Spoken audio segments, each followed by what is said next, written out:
তাণ্ডব সিনেমায় আফরান নিশোর বিষয়ে যা জানা গেল। আসন্ন ঈদুল আজহায় মুক্তিপ্রাপ্ত তাণ্ডব সিনেমা নিয়ে শুরু হয়েছে তোড়জোড়। শাকিবের সঙ্গে এই প্রথম পর্দা ভাগ করবেন সাবিলা নূর।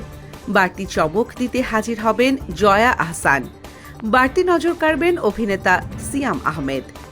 ইতিমধ্যেই তাণ্ডব সিনেমার কয়েক লটের শুটিং শেষ হয়েছে। বর্তমানে কলকাতায় সিনেমাটির ডাবিংও চলছে। এরই মধ্যে একাধিক সংবাদ মাধ্যমে দাবি করা হয়েছে শাকিবের তাণ্ডবে যুক্ত হচ্ছেন আফরান নিশো। তবে বিষয়টি গুজবই বলে জানালেন নির্মাতা রায়হান রাফি। তার কথায় তাণ্ডবে থাকছেন না নিশো, অযথাই মানুষ এসব গুজব ছড়াচ্ছে। এদিকে নিশো না থাকলেও তাণ্ডবে একটি বিশেষ ক্যামিও চরিত্রে অভিনয় করছেন সিয়াম আহমেদ। সিনেমায় গুরুত্বপূর্ণ এক মুহূর্তে শাকিব খানের সঙ্গে পর্দা ভাগ করবেন তিনি। এই চমকই হতে পারে ছবিটির অন্যতম আকর্ষণ। যদিও নির্মাতা ও প্রযোজকরা এখনও আনুষ্ঠানিকভাবে সিয়ামের উপস্থিতি নিয়ে মুখ খুলতে রাজি নন।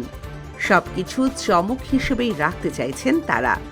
জানা গেছে তাণ্ডবের শুটিং ইতিমধ্যেই শেষ। বর্তমানে চলছে সম্পাদনার শেষ পর্যায়ের কাজ। খুব শীঘ্রই সিনেমাটি জমা পড়বে সেন্সর বোর্ডে।